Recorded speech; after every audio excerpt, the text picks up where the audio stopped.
So, David, welcome to the Beyond the Game podcast. Thank you for having me. It's a big honour to chat about, all the stuff that I get up to and mindset and adventures and the weeks to come and beyond. So thank you for having me. Yeah, it's been a long one in the making, but glad to get you on here. So, for all of the podcasts, we start with the first question, and that is around the power of sport. So, what does the power of sport mean to you? Well, I think there's probably quite a lot of strands to that question, but I've come from an elite sport background. I used to play table tennis professionally.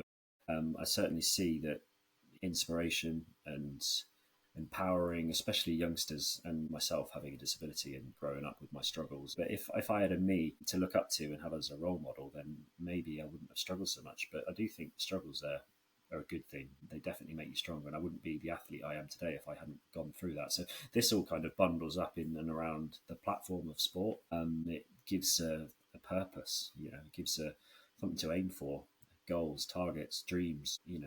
Without those, I think life can get very difficult. Again, especially relating with disability and pain management and things that you can't do. I, for one, would have found the tough times a lot harder if it wasn't for sport. It's unbelievably powerful in that sense. So yeah, there's multiple facets to it.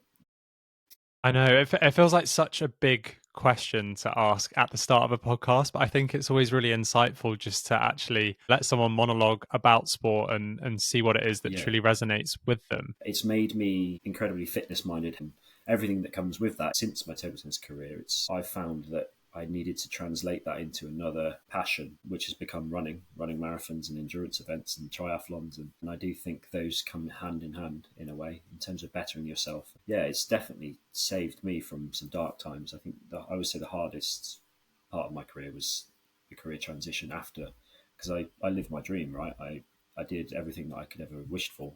I just never really had a plan for what came afterwards. So before we dive into your athletic career, where you find yourself now, the challenges that you're building up to, could you just give us a little bit of context about some of the medical conditions that you have and the reality of those as well? Yeah, I think it can be an elephant in the room sometimes. People are scared to say, oh, why have you got a wonky leg? Or why is your left leg considerably shorter than my right leg? I saw you describe it in your TED talk, and you said this is my favorite because it's got a little bit of character to it. It makes me me. It's unique. Loads of people have limb differences. No one else has got a leg like me in the world, and no one else is the same as you. No matter whether you're able-bodied, everyone's unique, and I think having a disability makes you especially unique. It's like Goggins says, opportunity to be uncommon, even amongst the uncommon. Anyway, it's given me an incredible platform to build a career and achieve my dreams. And I wouldn't be speaking to you now if it wasn't for my disability. So it's shaped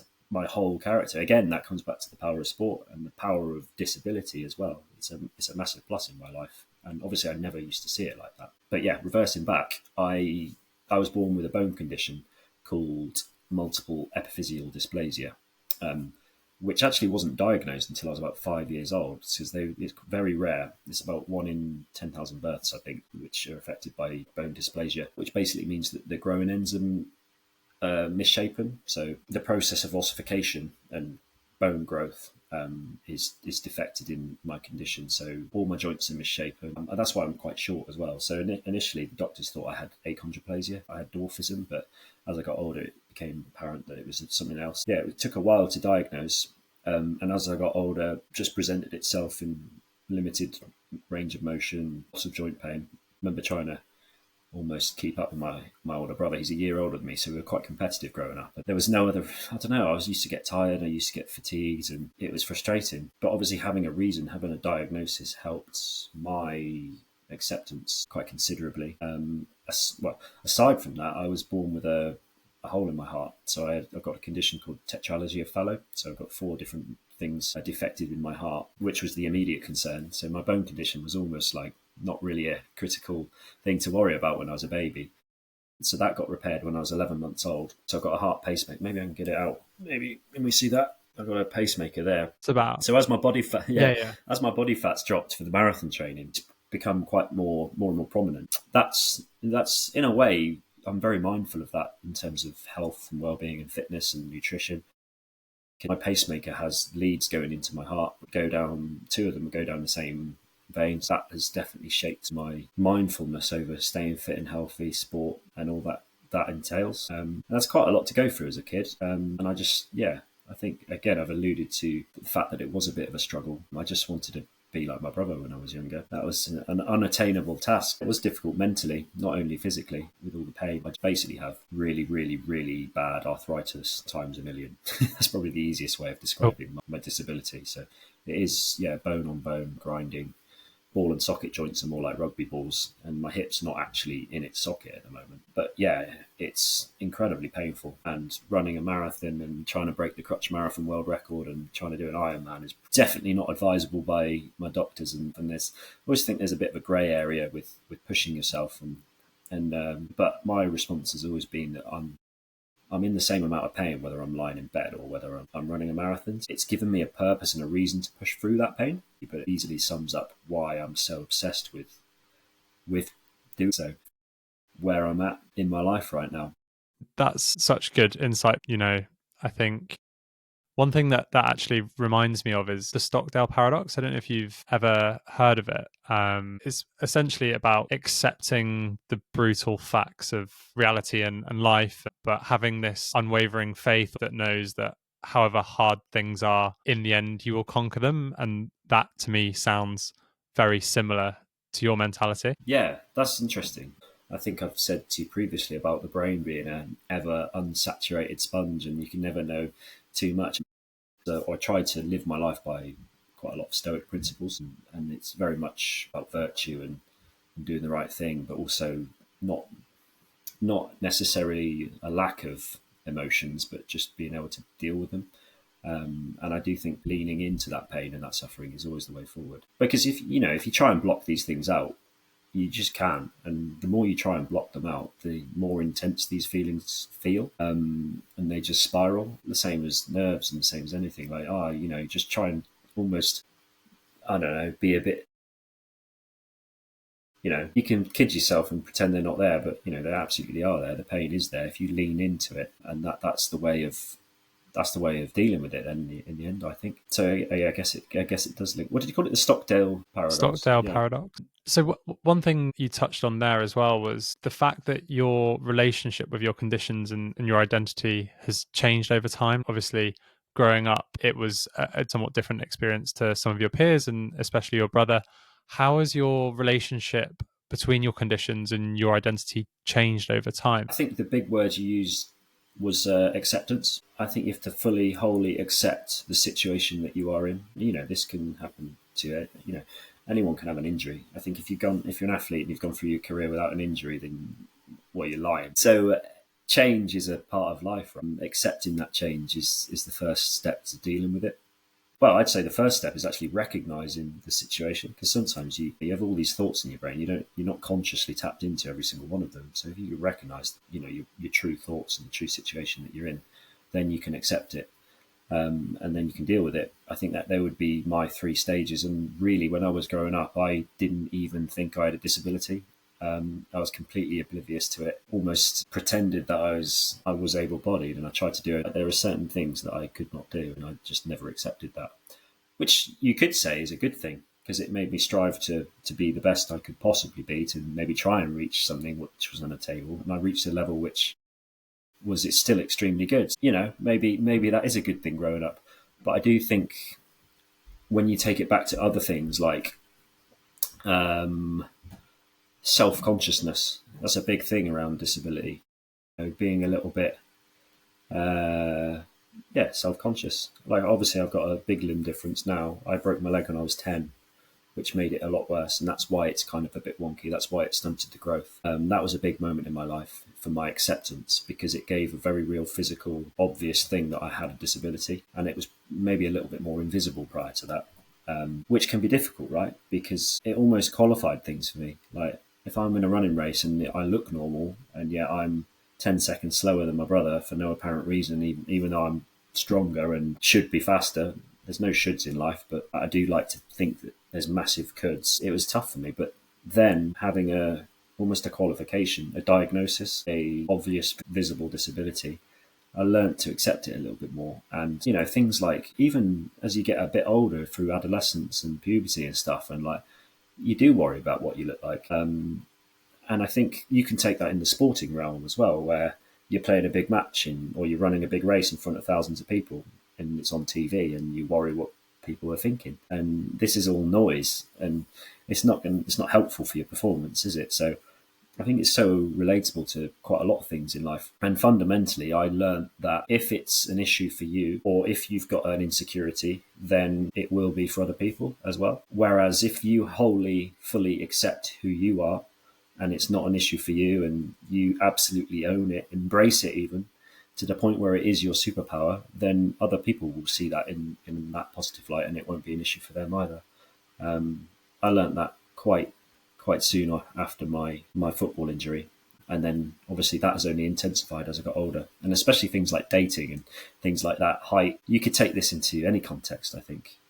Society says the guy should be taller than the girl. Like, obviously my bone condition makes me quite short, and I've learned to just own that, not necessarily in a egotistical way to put myself out there to be someone who I'm not, but just, like I say, coming back to, if you completely accept who you are, then other people will completely accept who you are too. I think that's the key to it. Yeah, no, I think that acceptance is a very powerful thing, whether that's accepting yourself, accepting your differences, accepting your vulnerabilities. If you look at your journey, would you say that also creating purpose has helped you to accept your disability as well? Yeah, absolutely. We can then fast forward the unbelievable platform that I had through the Paralympics. I still had all these insecurities, should we say, anchoring yourself to that purpose of why you're there, i.e.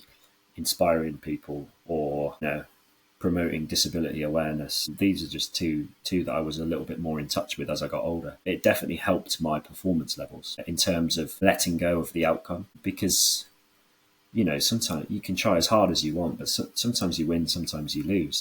It can be a bit of an emotional roller coaster, I do think. Whereas if you just go out and do your best for a particular reason, purpose, then you can't possibly fail, can you? Because you can always do that. That should be a given. And I found as I got older that was more conducive to actually winning anyway, because it would just depressurize the situation a little bit for me. You can't win everything, can you? You can't go and run your fastest race every single time for no apparent reason. Sometimes you need a bit of luck. If you go out there and anchor yourself to that purpose of why you're actually there, when you hit a bit of a wall, when you hit a bit of a struggle, or when you hit something that is outside of your control, your opponent might have a particularly brilliant day for them. There's nothing you can do about that. Sometimes you can only respond how you want to respond. And that's the same with struggles and challenges. It's your response which really defines you. So it definitely helped me. Just based on what you've just said there as well, goals are great, but the process of how you achieve them and falling in love with that, I think is sometimes almost just as important. Everyone's different, right? Wherever you find your strength and your motivation from is absolutely valid. And if you know that makes you tick, and that's going to get you up in the morning, then you should go all in on it. It's a very, especially, sports psychology, performance psychology is a very individual thing. For me, I like to be, stillness is the key, stoic mind, very calm, clarity of thinking, because it's a very underrated skill to see something for what it truly is. Stick the emotional brain to the back, and at the forefront, stay logical and stay kind of very process driven, and hopefully everything else will go with it. So if we lean into that, in London going to be attempting to break the Crutch Marathon World Record, what does the preparation look like? How do you prepare yourself with that kind of mindset to go into that event? I think it helps to think that the hard work's already done, right? Once I line up at the start line, it should just take care of itself. Again, there's no shoulds in life. I feel that I've done the work, left no stone unturned. Therefore, I've given myself the right to be supremely confident in my ability to reach my goal, right? However, there are things that are outside your control. Injuries. I think my main goal for the next 3 weeks is to not get injured. Nothing silly. Realizing that, the odd bad session here and there at this stage won't make too much difference. It's just refining the process. I'm slightly concerned that my crutches might not hold out. Ergonomically, I've adapted to them, and a new pair now would feel different, and I've not necessarily worn them in. So at this stage, not a fitness event for me. It's not an endurance, it's a strength of mind event for sure, but the fitness, I'm confident, is there. That gives me a little bit of a boost, and it's just a question of whether my body can hold out. And it's a bit uncharted territory to the back end of that marathon, because I've only ever done it once before. It's a lot of unknowns, and that's what makes it all the more exciting. Actually, on the start line, nerves that are created from the noise, it's hard for me to articulate now how I will be feeling, because it's everything that I've trained for arguably my whole life. You can't just rock up and do a crutch marathon. I've been on crutches since I was 10 now, so, and all the mental kind of resilience that comes with that, the whole journey that's built towards being able to even attempt it, because it's a dream for me. I couldn't walk like a couple of years ago after my first hip replacement, so it's been a big driver for me to even attempt to do one. So it's going to be fantastic. Another key for me, you have an unbelievable power over your emotions, because you have a power over how you view perspective. And if there's a dial that you can slide up and down, or the lens of how you view yourself is how I do that. I.e., at one end, it's, I think, this is completely irrelevant to life right now. All I'm doing is running a marathon. No one actually cares about this in the whole cosmos, the whole universe. There was a speck on this kind of universe. And then the other end of that dial would be, this is everything that I've trained for. Pressure, nerves. This is the most important thing to me right now. Depending on whether you want to kind of ramp things up a little bit or just depressurize yourself a little bit, you can switch how you view the particular situation you're in, that perspective scale, and therefore control your emotions a little bit. That's how I do it anyway. Really quick and easy, just to check in with myself. I might have to do that on the start line or even mid-race, because it can certainly diminish the feeling of things like pain, for sure. And more often than not, you'll find that pain is absolutely endurable, and you just got to endure it. Yeah, the cure for pain is in the pain. All these quotes, all these kind of Stoic principles, they are definitely at the forefront of my mind. And at the end of the day, we're just overcomplicating things. All I've got to do is run towards a finish line. I do think that sometimes you can worry too much, you can think about things too much, and it can stress you out. That's one thing I would say to people as well, like in terms of advice to the youngsters and the table tennis kids in the hall that I'm coaching, and people who want to get into running. Just don't even think about it. Just do it. Just get out there and see for yourself, because I'm positive that everyone can have these, almost when you get the endorphins flowing, you get spaces in your brain which are unlocked, and you have epiphanies that come out of nowhere. And that happens for me, for sure. That will happen for me in London. So if only I had a bit of a scribe who could write them all down as I was running. Yeah. There's so much in what you're saying, and I really enjoy that analogy of being able to zoom in and zoom out of perspective, like find what's important and what will help you get through that specific scenario. One thing that I've been really interested in is around the theory of coloring at the moment, and the basis of that is most of what you experience in life doesn't come from the outside world. It's actually your own interpretation of reality. So things happen outside of your control, but it's really up to you what lens you apply to that scenario as to how you choose to overcome it. There's a lot of power in not letting emotion rule your motion, and taking a step back, looking at things subjectively, because I think a lot of the time we're too quick to act in the moment. And it was Marcus Aurelius, you have power over your mind, not outside events. Realise this and you'll find strength. What a GOAT quote that is. Yeah. Yeah, or wasn't it Shakespeare, there is no good or bad, but thinking makes it so. Yeah. Sorry, I've gone off on a whimsical brainwave of my own internal thoughts then. I get goosebumps quite a lot thinking. Another thing I've found, like relating to like mindset, and it's helped me to kind of name my alter ego that comes in when you hit the wall, i.e. the person who listens to the negative thoughts or the unhelpful thoughts, the one that has that anxiety, that self-consciousness, and worries about all the noise. And I do think it helps to give them a name or give them a very real, tangible label so that you can almost put your arm around him. He's called Stephen for me, so that when I hit the wall, Stephen is chasing me and he's caught me up. It's good to make friends with that person because it's going to come and it's completely normal. Having that tangible kind of label for it that you can kind of qualify helps you to deal with it. It helps me for sure. I'd be like, come on, Steve, come on, Stevie boy, we got this. Like it's fine. Yeah, I think that's a little technique that I use as well. I think everyone should name their negative self. No, I love that. I've never heard of it before. I think it's a really interesting way of framing it. That works for me. Might not work for everyone, but it definitely works for me. One thing that you talk about in your TED talk is, I know it's something that you've used kind of just speaking on this podcast, but what are your thoughts on it, and how do you relate to it, I guess? I don't know. I think maybe my thoughts have changed a little bit. Maybe I've come full circle. I think in the TED talk, I was like, right, everyone, not that I take issue with the word disability. I absolutely don't. And I've learned to embrace it. Everyone's got something which they cannot do. So does that make us all disabled? Obviously it doesn't. Almost attaching myself to disability, and hopefully we're at the point where we're normalizing it to the point where people don't even see disability. I've got mates who have been mates with for years that have disabilities, and yet I forget they're disabled sometimes, because it's just not a thing, is it? It doesn't define someone. It's not their whole character unless you make it. And that's why maybe I'm a little bit of a hypocrite, because a lot of what I do is talking about disability and overcoming disability. I guess that's to help people rather than defining myself as disabled. It's an interesting kind of idea, disability, isn't it? But yeah, no, I think fundamentally I'm quite proud to have a disability now. Absolutely see it as a superpower. So it depends what it means to you. I think it's very individual. Disability for me does not mean that you cannot do something, even though it's used in that wider context is obviously key in especially the way that you're using words. But I don't say as well that your relationship is governed partly by your purpose, and that this is about being there for the younger you.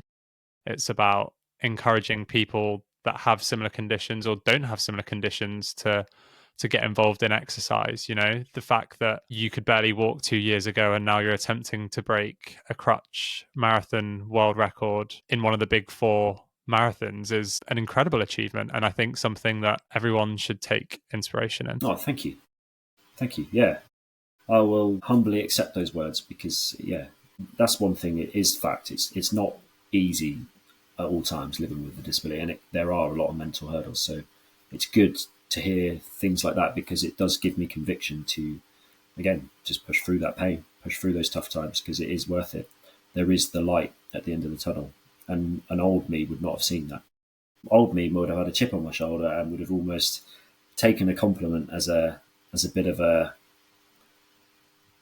insult, maybe, because I was uncomfortable with that feeling of not being able to do something. But then, on the other side of the coin, there are certain words and certain slanders that are words for disability that absolutely should not be used, because they are attached to the label of, you can't do something. You are